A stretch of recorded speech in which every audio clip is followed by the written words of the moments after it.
வணக்கம் நேர்களே, இது ஷர்மிளா டாக்கீஸ். நான் உங்கள் டாக்டர் ஷர்மிளா. இன்னைக்கு நம்மளோட சிறப்பு விருந்தினரா இணைஞ்சிருக்கிறாங்க மகப்பேறு மருத்துவர் மற்றும் இல்லாம டாக்டர்ஸ் அசோசியேஷன் ஃபார் சோஷியல் ஈக்வாலிட்டியோட செக்ரட்டரி டாக்டர் சாந்தி ரவீந்திரநாத் அவர்கள். வணக்கம் டாக்டர். வணக்கம். சமீபத்துல ஒரு செய்தி படிச்சேன். அதாவது மயிலாடுதுறையில இயற்கை வழி வாழ்வியலாளர்கள் ஒரு பெரிய மாநாடை நடத்துறாங்க. இதுல தமிழ்நாடை சேர்ந்த கிட்டத்தட்ட 400 குடும்பத்துக்கு மேல 1500 பேர் இதுல பங்கேற்றிருக்கிறாங்க. இந்த மாநாடோட சிறப்பு என்ன அப்படின்னு பாத்தீங்கன்னா, இயற்கை முறையில் வீட்டில் குழந்தை பெற்றுக்கொண்ட பெண்களை தேர்ந்தெடுத்து அவங்களுக்கு விருதெல்லாம் கொடுத்திருக்கிறாங்க. நல்வழி நாயகி அப்படின்னு சொல்லி இருக்கிறாங்க, மரபின் மாண்பை காப்பவர் அப்படின்னு சொல்லி இருக்கிறாங்க, அவங்களுக்கு தங்க காசெல்லாம் பரிசு கொடுத்திருக்கிறாங்க. அது மட்டும் இல்லாம மேடையில இயற்கை முறையில வீட்டிலேயே பிரசவம் பாத்துக்கிறது எப்படி, இதனால என்ன நன்மைகள் ஏற்படும் அப்படின்னு எல்லாம் அங்க பேசி இருக்கிறாங்க. இதெல்லாம் பார்க்கும் பொழுது உண்மையிலேயே அதிர்ச்சியா இருக்கு. ஒரு science paste evidence based medicine அதிகம் ஃபாலோ பண்ணுங்க, அறிவியல் ரீதியா தான் எல்லாத்தையும் பண்ணணும் அப்படின்னு சொல்றோம். இன்னொரு பக்கம் maternal mortality rate, infant mortality rate எல்லாம் குறைக்கிறதுக்கு தரமான ஒரு மருத்துவ சிகிச்சை நீங்க எடுத்துக்கணும். அதுவும் குழந்தை பெரு காலத்துல ஹாஸ்பிட்டலுக்கு போங்க அப்படின்னு நம்ம சொல்றோம். அப்படி இருக்கக்கூடிய ஒரு விஷயத்துல நேர் எதிராக இப்படி அறிவியலுக்கு எதிரான ஒரு விஷயத்த இவங்க ப்ரமோட் பண்றாங்களே, இதை நீங்க எப்படி பாக்குறீங்க? இப்ப இந்த விஷயமா நான் உங்கள்கிட்ட ஒரு கேள்வி கேட்கிறேன். உங்களுடைய பொது அறிவில நீங்க ஒரு பதில் சொல்லுங்க. ஏன்னா இது அவங்கள நோக்கி கேட்க வேண்டிய கேள்வி. நிறைய சினிமால எல்லாம் நம்ம பார்த்திருப்போம். நிறைய பெண்கள் இருப்பாங்க, குழந்தை பிறக்கும். அந்த ஒரு பெண்ணுக்கு ஒரு ஹீரோயின்கே வச்சுக்கோங்களேன், டெலிவரி பாக்குறது பார்த்தா ஹீரோயினோட அம்மா பார்க்க மாட்டாங்க, போய் மருத்துவச்சியை கூட்டிட்டு வாங்கன்னு சொல்லுவாங்க. சோ யார் பார்ப்பாங்க? ஒரு ஊர்ல ஒருத்தர் இருப்பாங்க, அவங்க பேர் மருத்துவச்சிம்பாங்க. அவங்க தொடர்ந்து டெலிவரி பார்த்து எக்ஸ்பர்ட்டா இருப்பாங்க. ஹீரோயினுக்கு கரு கலைக்கிறதுக்கும் அவங்கதான் மாத்திரை கொடுப்பாங்க, எல்லாத்துக்கும். சோ சாதாரணமாக அனுபவம்னு ஒண்ணு இருக்கு.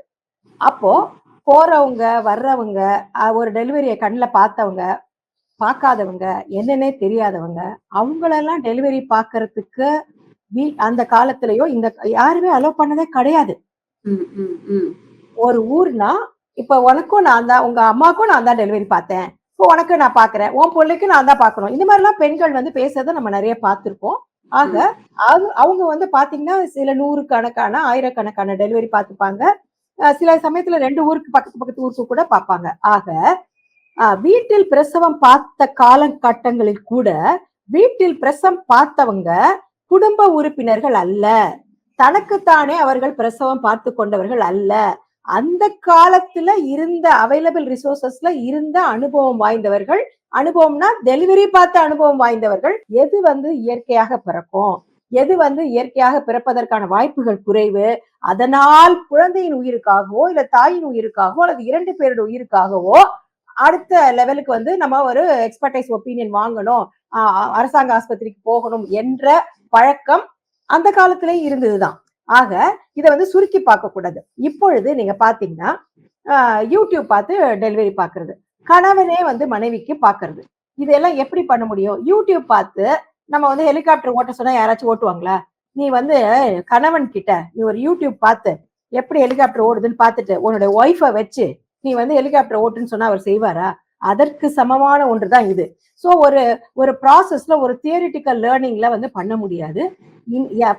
இப்ப இந்த மாதிரியான விஷயங்கள்ல இந்த நிகழ்ச்சியை பாக்குறவங்க, வீட்டுல இருக்கிற பெரியவங்க இன்றைக்கும் சொல்லுகின்ற ஒரு விஷயம் என்ன அப்படின்னா, ஒரு சென்டென்ஸ் என்ன அப்படின்னா, பிரசவம் என்பது மறுஜென்மம், டெலிவரி பார்த்துறது மறுஜென்மம். அது அன்னைக்கும் அப்படிதான், இன்னைக்கும் அப்படிதான் அப்படிங்க. ஆக அது எல்லாம் தெரியும் பொழுது நீங்க எந்த விஷயத்துல பண்றீங்க? இப்ப நான் யூடியூப் பார்த்து ஒரு புதுசா ஒரு சமையல் சாப்பாடு ஒண்ணு ரெடி பண்றேன், நல்லா இருந்தா ஓகே சாப்பிடலாம், நல்லா இல்லைன்னா தூக்கி போட்டுடலாம், நல்லா இல்லைன்னா நல்லா இல்லைன்னு சொல்லிட்டு கூட சாப்பிட்டுக்கலாம். ஆக டெலிவரி அப்படிங்கிறது ஒரு ஒன் டைம் ப்ராசஸ். இது ஒரு விஷயம்.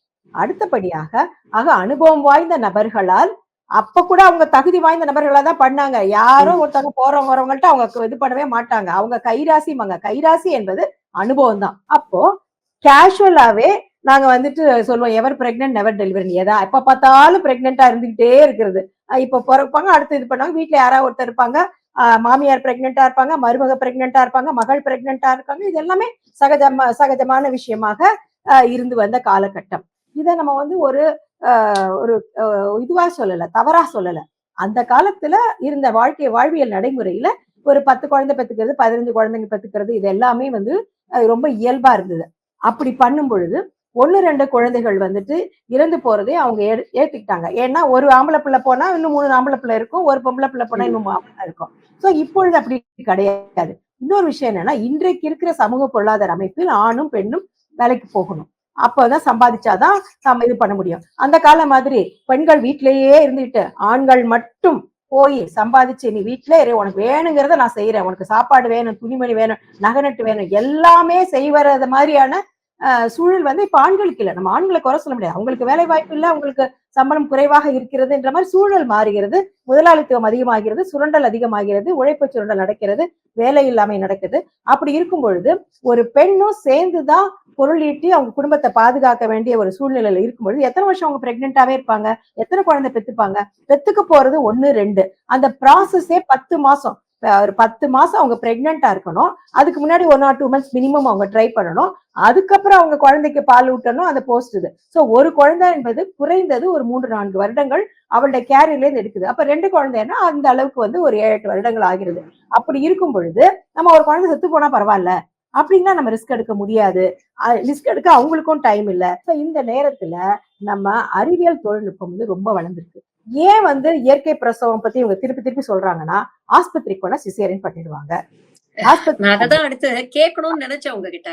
பொதுவாகவே இந்த குற்றச்சாட்டு இருக்கு, நார்மல் டெலிவரி கூட சிசேரியனா மாத்திருவாங்க, பேக்கேஜ்னு போட்டு நம்ம கிட்ட பணத்தை தீட்டிடுவாங்க, ஃபெர்டிலிட்டி கிளினிக்ஸ் எல்லாம் நம்பாதீங்க, இங்கெல்லாம் வந்து சுரண்டல் தான் நடக்குது, ரொம்ப கமர்ஷியலைஸ்டா இருக்கு அப்படிங்கிற ஒரு குற்றச்சாட்டை சொல்லியே இது போன்ற விஷயங்களை நியாயப்படுத்த முயற்சி பண்றாங்க, ப்ரொமோட் பண்றாங்கல்ல. இது எந்த அளவுக்கு டேஞ்சரஸ் அப்படிங்கிற ஒரு விஷயத்த சொல்லுங்க. ஆமா, ஃபெர்டிலிட்டி கிளினிக்கு இவங்க தான் போறாங்க. யாரு ஃபெர்டிலிட்டி கிளினிக்ல இருந்து வந்து இவங்க கையை பிடிச்சி எடுத்துட்டு போறது கிடையாது. சோ இவங்க இன்னும் நினைச்சாங்கன்னா இயற்கை முறையில அவங்க ஃபெர்டிலிட்டிக்கான ஏதாவது இருக்கலாம், இயற்கை முறையில டெலிவரி பார்க்கும்போது இயற்கை முறையில ஃபெர்டிலிட்டிக்கான ட்ரீட்மெண்ட்டும் இருக்கலாம், அது அவங்க பண்ணலாம். இப்போ ஃபெர்டிலிட்டி கிளினிக் போனா அது ஒரு தனி சாப்டர், அது ஒரு பெரிய பிரச்சனை, அது மிகப்பெரிய பிசினஸா நடந்துட்டு இருக்கு. குழந்தையின்மையுடைய அந்த எமோஷன்ஸை வந்து எக்ஸ்பிளாய்ட் பண்ணி அவங்க பண்றாங்கன்னா பண்ணிட்டு தான் இருக்காங்க. எல்லாரும் அப்படி சொல்ல முடியாது, ஒரு குறிப்பிட்ட செக்ஷன், அது எல்லா துறையிலுமே இருக்கு. அது ஹோட்டல் இண்டஸ்ட்ரியா இருக்கட்டும், எல்லா இண்டஸ்ட்ரியிலையும் ஒரு கிரீடியான ஒரு குரூப் இருக்கதான் செய்யும். அதாவது தொழிலே லாபத்துக்காக தான், அதிக லாபத்துக்காக பண்றவங்க ஒரு செக்ஷன் ஒரு 10% இருக்கதான் செய்வாங்க. அது இந்த தொழிலும் இருக்கு, அது மாற்று கருத்தே கிடையாதுங்கிறது ஒண்ணு. சோ இப்ப இந்த நேரத்துல ஆஸ்பத்திரிக்கு போனாலே சிசேரியனை பண்ணி விட்டுருவாங்க. அப்ப 2 விதமான ஆஸ்பத்திரி இருக்கு, ஒண்ணு கவர்மெண்ட் ஆஸ்பத்திரி, இன்னொன்னு பிரைவேட் ஆஸ்பத்திரி. அப்போ முன்னெல்லாம் வந்துட்டு என்னன்னா பிரைவேட் ஆஸ்பத்திரிக்கு போனா இந்த பிரச்சனை அதிகமா இருந்தது. சோ இப்பயும் இந்த பிரச்சனை அதிகமா தான் இருக்கு. சோ இப்ப இந்த பிரச்சனை ஏன் வருது அப்படின்னு யோசிச்சிங்களா? 30-40 வருஷத்துக்கு முன்னாடி அது பிரைவேட் ஹாஸ்பிட்டலுக்கு போனாலும் கவர்மெண்ட் ஹாஸ்பிட்டலுக்கு போனாலும் டெலிவரி பார்த்து முடிச்சதுக்கு அப்புறம் அது என்ன மாதிரி பிரசவம் இருந்தாலும் அந்த குடும்பமே அந்த டாக்டரை கும்பிடும், நாங்க தாயையும் சேர்த்து நல்ல விதமா என் கையில கொடுத்துட்டீங்கன்னு. இப்ப அப்படி நிலைமை இருக்கா? அப்படி பண்ணிருப்பாங்களோ, இப்படி பண்ணிருப்பாங்களோ, அந்த படம் மாதிரி பண்ணிருப்பாங்களோ, இந்த படம் மாதிரி பண்ணிருப்பாங்களோ, தேவையில்லாம பண்ணிட்டாங்க, உடனே அப்படி பண்ணிட்டாங்க அப்படி என்பது. அதற்கு அடுத்தபடியாக ஒரு சின்ன பிரச்சனை வந்தாலும் உடனே கோர்ட்டுக்கு போயிட்டு லட்சக்கணக்கில் கோடிக்கணக்கில் பேசு பணம் கேட்கும் பொழுது, காம்பன்சேஷன் கேட்கும்போது, மெடிக்கல் லீகல் கேட்கும் பொழுது, அல்லது கிளினிக் அடிக்கும்போது எதுக்கு வந்தியா குழந்தை பத்தியா கொடுத்தியான்ற மாதிரி. அப்புறம் இன்னொரு விஷயம் என்னன்னா, நார்மல் டெலிவரிக்கு முதல்ல பொறுமை வேணும். யாருக்கு வேணும்? டாக்டருக்கு வேணும். அதை விட முக்கியமான பொறுமை வந்து பேஷண்ட்டுக்கும் பேஷண்டோட அட்டெண்டர்ஸ் குடும்பத்துல எல்லாருக்கும் வேணும். ஒரு முன்னெல்லாம் வந்து பாத்தீங்கன்னா குடும்பத்துல வலிக்குதுன்னு சொன்னீங்கன்னா அவங்களே வந்து இது வந்து சூட்டு வலி மாதிரி இருக்கு, பொய் வலி மாதிரி இருக்கு, மிளகு ரசம் சாப்பிடு, வெந்நீர் வச்சு முதுகுல ஊத்து, இதெல்லாம் செஞ்சு கூட்டிட்டு வருவாங்க. அப்படியே ஹாஸ்பிட்டலுக்கு வந்தாலும் அந்த உறவினர்கள் அம்மாவோ மாமியாரோ அத்தையோ நமக்கு எய்த்தாப்புல சொல்லுவாங்க, இப்பதானே வந்திருக்கு ஆஸ்பத்திரிக்கு, இது பொய் வலி, மெதுவாதான் நடக்கும், என்ன அவ்வளவு சீக்கிரம் அவசரத்துக்கு பிறக்குமா? இதெல்லாம் நானே 25 வருஷத்துக்கு முன்னாடி கேட்டிருக்கேன். ஆனா இப்ப என்னன்னா, மாமியாரு அத்தை அம்மா எல்லாமே சேர்ந்து டாக்டர் அவ இவ்வளவு நேரமா வலிக்குதுன்னு சொன்னா நீங்க சும்மா உட்காந்துருக்கீங்க. ஏன்னா அது நார்மல் ப்ராசஸ், அது வந்து இயல்பாக கர்ப்பப்பை வாய் விரியும் பொழுது அது இயல்பா நம்ம விரியணும்னா அதுக்கான டைம் கொடுக்கணும்.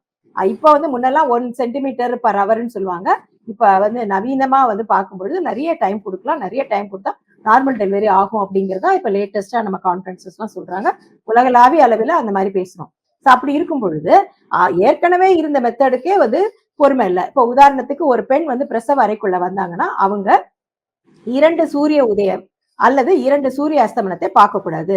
she should not see 2 sunrise or 2 sunset அப்படின்னு. அப்படின்னு அந்த ஒரு டைம் அதுக்குள்ள நம்ம வந்து இது பண்ணிடணும், அவங்க டெலிவரி பார்த்துடணும் அப்படின்னு. ஸோ அதெல்லாமே கூட சேஞ்ச் ஆகி வருது. ஆக இப்போ வந்து 2 சூரிய உதயம்னா அதுக்கு எவ்வளவு வருது டைம்? இதுக்கெல்லாம் பொறுமையே கிடையாது. பொறுமை இல்லைங்கிறத விட முக்கியமா வந்துட்டு 5 நிமிஷத்துக்கு ஒரு வாட்டி சரியாயிடுச்சா, கர்ப்பப்பை விரிஞ்சிச்சா, அப்புறம் எப்ப பாப்ப போறீங்க, அப்புறம் என்ன பண்ண போறீங்க, என்ன பண்ணலாம் அப்படின்னு சொல்லும்போது ஒரு இயல்பான ஒரு ப்ராசஸ் வந்துட்டு இது இப்படித்தான் இருக்கும். ஒரு 2 ஹவர்ஸ் கழிச்சுடா, 2 ஹவர்ஸ் கழிச்சு பாக்குறேன்னா 2 ஹவர்ஸ் கழிச்சு தான் நீங்க டாக்டர்கிட்ட போய் கேட்கணும் என்ன பண்ணணும் அப்படின்னு சொல்லிட்டு. ஆனா வந்து யூஆர் அண்டர் சூப்பர்விஷன், நீங்க இருக்கீங்க. முன்ன மாதிரி கிடையாது. சிடிஜி மாதிரியான இசிஜி எல்லாம் இருக்கு. குழந்தை நல்லா இருக்கான்னு பாக்குறோம், ஸ்கேன் பாக்குறோம், தண்ணி நல்லா இருக்கு, குழந்தை இருதய துடிப்பை காமிக்கிறோம், எல்லாமே இருக்கு. சோ அப்படி இருக்கும் பொழுது அந்த பொறுமை நிதானம் என்பது மக்களுக்கும் இல்லை. அதுக்கப்புறம் வந்துட்டு இல்ல பண்கோட உடஞ்சு ரொம்ப நேரம் ஆயிடுச்சு, ஏதாவது ஆயிட போகுது, நீங்க வேணா சிசேரியன் பண்ணி எடுத்துறீங்களா அப்படின்னு. சோ இப்ப 2 விஷயம் தான் நடக்குது டாக்டர் உங்கள்கிட்ட சொல்றதுக்கு. நீங்க மனநல மருத்துவரா இருக்கேன், நான் மகப்பேறு மருத்துவரா, நான் உங்கள்கிட்ட கன்சல்டேஷன் தான் வரணும். நார்மல் டெலிவரி ஆக போற பேஷண்ட்டுக்கு சிசேரியன் பண்ணுன்னு பேஷண்டோ இல்ல குடும்பமோ மொத்த கால நிக்கும். சிசேரியன் தான் பண்ண வேண்டிய பேஷண்ட்டுக்கு நீ நார்மல் டெலிவரி பண்ணுன்னு பேஷண்டோ இல்ல அட்டெண்டரோ எங்க கிட்ட ஒத்த கால நிப்பாங்க. இதை எப்படி நீங்க சரி பண்ணுவீங்க? அப்போ நீ இப்ப ரேட் அதிகமாகுதுன்னா அது அப்படிதான். இது ஒரு விஷயம். இன்னொரு விஷயம் என்னன்னா, வீட்டுக்கு நம்ம குழந்தைய எடுத்துட்டு போறது.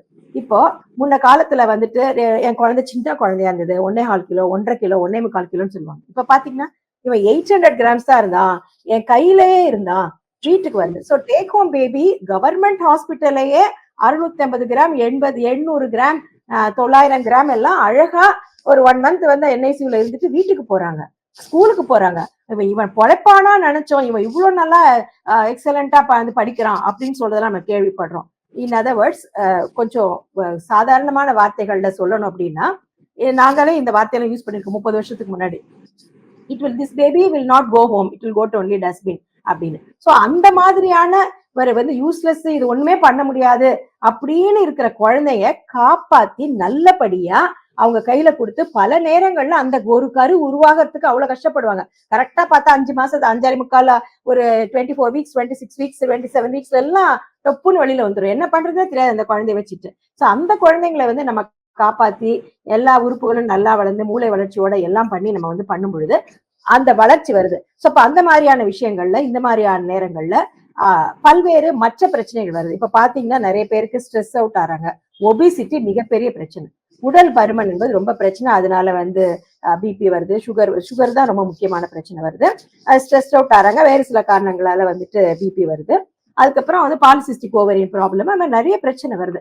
சோ அப்படி வரும்பொழுது அந்த மருத்துவ காரணங்கள், தாய்க்கு உள்ள மருத்துவ காரணங்கள், அம்மாவுக்கு பிட் அடிச்சிடக்கூடாது, அம்மாவோட உயிரை காப்பாற்றணும், இல்ல குழந்தைக்கு வந்துட்டு தண்ணி வந்து கம்மியா இருக்கு போன்ற இத காரணங்களால நம்ம வந்து குழந்தையை காப்பாற்றுவதற்காக அந்த டெலிவரிங்கிற ப்ராசஸ் வந்துட்டு ஒரு 8 மணி நேரம் 10 மணி நேரம் வந்து கர்ப்பப்பை சுருங்கி விரியும் பொழுது அந்த குழந்தைக்கு போக வேண்டிய ஆக்சிஜன், ரத்தம் எல்லாம் வந்து கம்மியாகும் போது அந்த குழந்தையால அதை டாலரேட் பண்ண முடியாது, அந்த நார்மல் லேபருடைய ப்ராசஸ் வந்து உள்ளார வந்து தாங்க முடியாது. அப்படிங்கும்போது நம்ம சிசேரியன் பண்ணி அழகா வந்துட்டு குழந்தைய ஹெல்ப் பண்றோம்.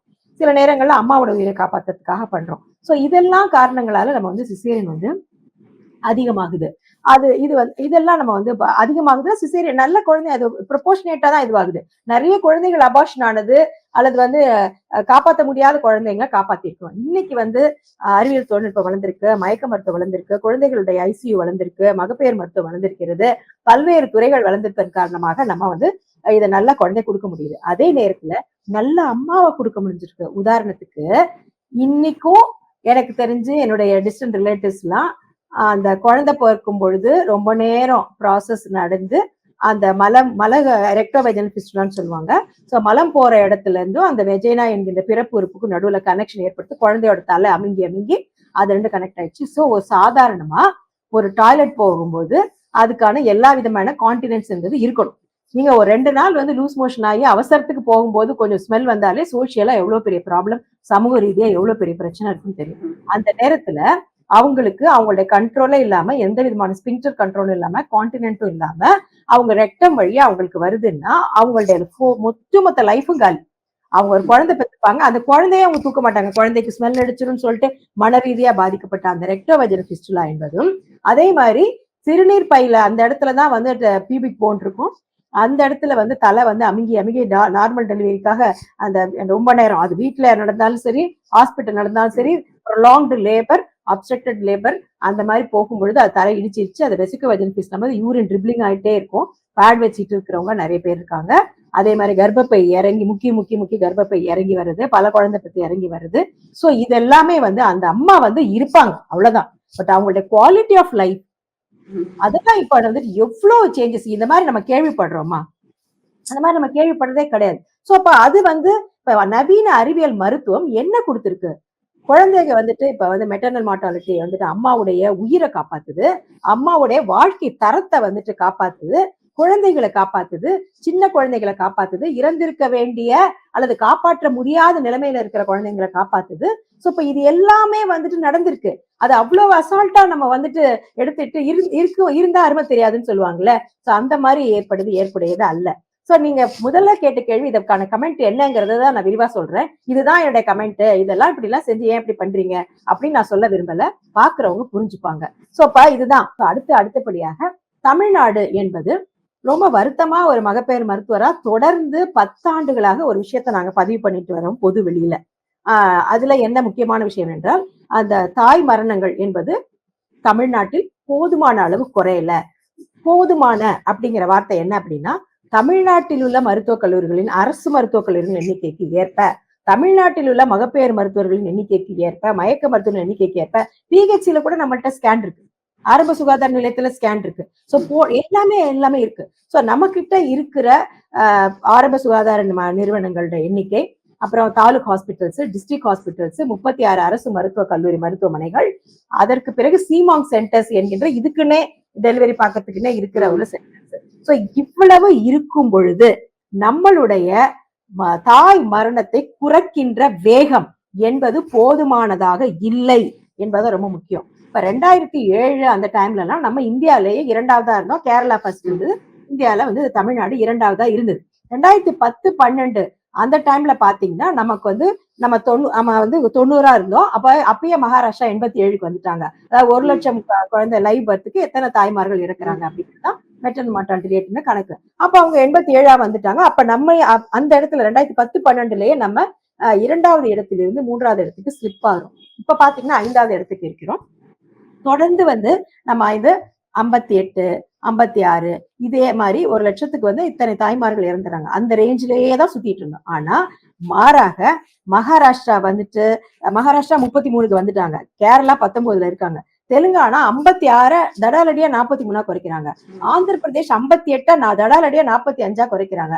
அப்ப வந்து பார்க்கும்பொழுது இது எல்லாமே பேசுபடு பொருளாக பத்திரிகைலாம் வருது.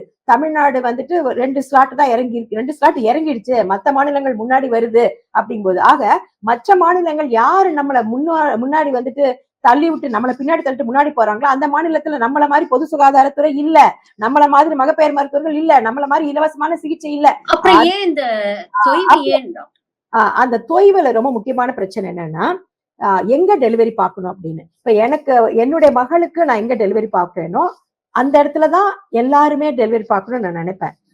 அப்படி பார்க்கும்பொழுது ஒரு 50 ஆண்டுகளுக்கு முன்பாக வீட்டில் பிரசவத்தை பார்ப்பதை விட ஆரம்ப சுகாதார நிலையத்துல பிரசவம் பார்க்கலாம் அப்படின்னு நினைச்சோம். அப்ப 100க்கு மேல இருந்த தாய் மரணங்கள் வந்துட்டு ஆரம்ப சுகாதார நிலையத்துல பார்க்க ஆரம்பிச்சோன்னு 90, 80 அந்த மாதிரி வருது. சோ அது ஒரு சேஞ்ச், அது நல்ல விஷயம் தான்.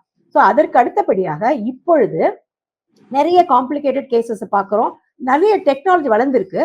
அதோட பலனை யாருக்கு கடத்தணும்? பேஷண்ட்டுக்கு கடத்தணும். ஆனா இப்ப நீங்க 36 அரசு மருத்துவக் கல்லூரி மருத்துவமனைகள், சிமாங் சென்டர், பெரிய பெரிய டிஸ்ட்ரிக்ட் ஹாஸ்பிட்டல்ஸ் இருக்கு, அங்க ஸ்பெஷலிஸ்ட் எல்லாம் இருக்காங்க. ஆரம்ப சுகாதாரத்துல ஸ்பெஷலிஸ்ட் இருக்காங்களா? இல்ல. ஆக ஒரு பெண்ணுக்கு பாதுகாப்பான டெலிவரி பண்ணணும்னா 24 மணி நேரமும் மகப்பேறு மருத்துவர் இருக்கணும், 24 மணி நேரமும் மயக்க மருத்துவர் இருக்கணும், 24 மணி நேரமும் செயல்படுகின்ற அறுவை அரங்கு இருக்கணும், 24 மணி நேரம் செயல்படுகின்ற ரத்த வங்கி இருக்கணும். சோ இது எல்லாமே இருக்கிற இடத்துலதான் நம்ம வந்து டெலிவரி பார்த்தா அது சேஃபா இருக்கும். இது வந்து ஒரு பெரிய லோட் ஆயிடும் அப்படின்னா சொல்றாங்க. இது வந்து தமிழ்நாட்டுக்கு இது லோடே கிடையாது. ஏன்னா மொத்தம் 8 லட்சம் டெலிவரி ஆகுது தமிழ்நாட்டுல. 8 லட்சத்துல ஒரு குறிப்பிட்ட ஒரு 40% வந்து பிரைவேட்ல ஆயிடுது. சோ ரிமைனிங் 60% தான் கவர்மெண்ட் பாக்குது. நீங்க ஆரம்ப சுகாதார நிலையத்துல ஒருத்தரை பார்த்துட்டு நீங்க 2 நாளா டிவில பாருங்க, இந்த ஆஸ்பத்திரியில எதுவுமே இல்ல, அங்க போக சொல்றாங்க, அப்புறம் எதுக்கு இந்த ஆஸ்பத்திரி எல்லாம் கேக்குறாங்க. சோ பிரைமரி ஹெல்த் சென்டர், ஆரம்ப சுகாதார நிலையம் என்பது அது வந்து ஒரு பிரிவென்டிவ் இடம். அனிமியா வராம பாத்துக்கிறது, மலேரியா வந்து கொசு கடிக்காம பாத்துக்கிறது, அதுக்கான ஒரு நோய் தடுப்பு நடவடிக்கைக்கான இடம். அங்கே வந்து ஒரு டெர்ஷரி 3வது நிலையில் இருக்கின்ற இடம் கிடையாது. அந்த காலத்துல எல்லாம் பண்ணாங்களான்னா பண்ணாங்க. அதனாலதான் 100க்கு மேல இருந்த மெட்டர்னல் மார்டாலிட்டி 80 கீழே வந்துச்சு. இப்ப நம்ம அதையும் குறைக்கணும்னு நினைக்கிறோம். அப்படி நினைக்கும் பொழுது ஏன் அதை பண்ணிக்க கூடாது? இருக்குல்ல நம்மள்ட்ட, இல்லைன்னா பரவாயில்ல. சென்னை மாநகரத்துல நீங்க நம்பவே மாட்டீங்க, ரொம்ப வருத்தத்தோட நான் இதை பதிவு பண்றேன். சென்னை மாநகரத்துல இப்ப மெட்ராஸ் மெடிக்கல் காலேஜ் இருக்கு, Kilpauk medical college, Omandurar, KGH, RSRN, Stanley எல்லாமே இருக்கு டெலிவரி பாக்குறதுக்கு. ஆனா நீங்க பாத்தீங்கன்னா சென்னை கார்பரேஷன்ல சின்ன சின்ன ஹாஸ்பிட்டல்ஸ் இருக்கும், குட்டி குட்டியா, ஒரு 3-4 கிலோமீட்டர் இருக்கு. அங்க உட்காந்து டெலிவரி பாக்குறாங்க. ஏன்? அங்க வந்து வெறும் MBBS படிச்ச டாக்டர் இருப்பாங்க, அவங்களே ரொட்டேஷன்ல வருவாங்க, அவங்க கான்ட்ராக்ட்ல இருப்பாங்க. இன்னைக்கு வரவங்க நாளைக்கு வர மாட்டாங்க, நாளைக்கு வரவங்க நாளைக்கு வர மாட்டாங்க. அந்த இடத்துல என்ன கேஸ் இருக்குன்னு தெரியாது, அந்த கேஸுடைய காம்ப்ளிகேஷன் தெரியாது, ரிஸ்க் தெரியாது. ஏன் இவ்வளவு பெரிய சென்னையில இத்தனை அரசு மருத்துவக் கல்லூரிகள் இருக்கும் பொழுது, இத்தனை போஸ்ட் கிராஜுவேட் ஸ்டூடெண்ட்ஸ் இருக்கும் பொழுது, 15க்கும் மேற்பட்ட பிரைவேட் மெடிக்கல் காலேஜ் இருக்கு. வேணும்னா நீங்க அந்த கோர்சஸ் கூட யூஸ் பண்ணுங்க. ஆனா அப்போ எல்லா வசதிகளும் கிடைக்கிற மாதிரி ஏன் வந்து அந்த பெண்ணுக்கு பண்ணக்கூடாது? நீங்க ஏன் கார்பரேஷன்ல, சென்னை கார்பரேஷன்ல இருக்கிற சின்ன சின்ன ஆஸ்பத்திரியில டெலிவரி பார்க்க சொல்லி, டார்கெட் கொடுக்க சொல்லி கட்டாயப்படுத்துறீங்க? நான் ஒரு இடத்துல வந்து நான் வந்து ஒரு மிகப்பெரிய சென்ட்ரல் கவர்மெண்ட் ஹாஸ்பிட்டல்ல ஒர்க் பண்ணிட்டு இருந்தேன், மெடிக்கல் காலேஜ்ல. வாலண்டரி ரிட்டையர்மெண்ட் வாங்கினேன்னு ஒரு 3 மாசம் சென்னை கார்பரேஷன் வேலை என்னால வேலையை பார்க்க முடியல. ஏன்னா அந்த செட்டப்ல என்னால டெலிவரி பண்ண முடியாது. இந்த மாதிரி இடத்துல நான் என் குழந்தைக்கு பண்ண மாட்டேன். அப்புறம் நான் எப்படி இன்னொருத்தருக்கு பண்ணுவேன்? நான் ஏன் இந்த மாதிரி விஷயம்? உடனே நாங்க ஹெல்த் செக்ரட்டரி பார்த்து, இந்த சென்னை கார்பரேஷனோட ஹெல்த் தனியா வைக்கணும்னு அவசியமே கிடையாது. அந்த காலத்துல வந்து second corporation, first corporation of the world, that's different. இவ்வளவு பெரிய சிஸ்டம் இருக்கு. இதை நம்ம வந்து மெயின் ஸ்ட்ரீமோட இணைக்க கூடாது. தமிழ்நாடு அரசு மருத்துவக் கல்லூரிகளோட சென்னை கார்பரேஷன் ஏன் இணைக்க கூடாது அப்படின்னு கேட்போம். அப்ப சென்னை என்பது 1/7 of the population of Tamil Nadu. சென்னையில எவ்வளவு சைல்ட் மேரேஜ் நடக்குது, சென்னையில எவ்வளவு மார்டாலிட்டி நடக்குது அப்படிங்கறத பாருங்க. இது எல்லாமே பிரிவென்டபிள். ஆக மகப்பேறு மருத்துவர், மயக்க மருத்துவர், குழந்தை மருத்துவர், பிளட் பேங்க், இது எல்லாமே ஆபரேஷன், ஃபங்க்ஷனல் ஆபரேஷன் தியேட்டர் 24 மணி நேரம் நடக்கிற இடத்துல நீங்க டெலிவரி பாத்தீங்கன்னா நார்மல் டெலிவரி நிறைய நடக்கும். ஏதா பிரச்சனைனா எடுத்துக்கலாம் விடு, இன்னும் கொஞ்சம் அலோ பண்ண, மானிட்டர் பண்றதுக்கு ஆள் இருப்பாங்க. இன்னொரு விஷயம் என்னன்னா, ஆரம்ப சுகாதார நிலையத்துல இருக்கிறவங்க எப்படி குறை சொல்வீங்க?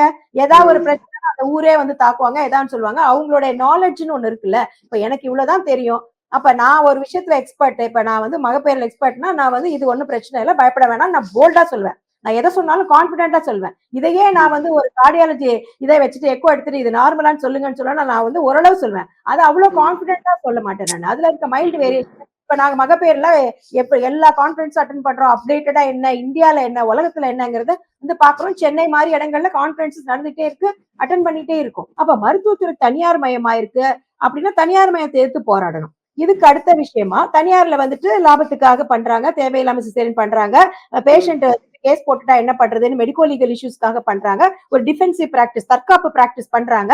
அப்ப இது எதுவுமே கிடையாது. இந்த அம்மா ஒரு 1000 டெலிவரி பார்த்திருப்பாங்க, ஏதாவது ஒரு டெலிவரி பிரைவேட்ல ப்ராப்ளம் ஆயிடுச்சுன்னா உடனே அந்த ஹாஸ்பிட்டல் அடிக்கிறது. அப்ப அவங்க பார்த்து 999க்கு என்ன, பலர் வந்து மகப்பேறு மருத்துவர் கிளினிக்கை வந்து பிரைவேட்ல மூடுறாங்க.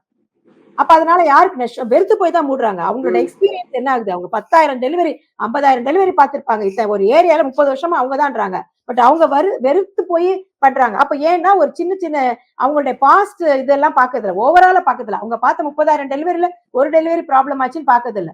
ஏன் என்னோட ஒய்ஃப் ப்ராப்ளம் ஆச்சு, உடனே நெக்லிஜென்ஸ் தான். So the course of the disease, ஒரு நோயோட இதுல வந்து ஒரு பிரச்சனை வருதுங்கிறது கிடையாது.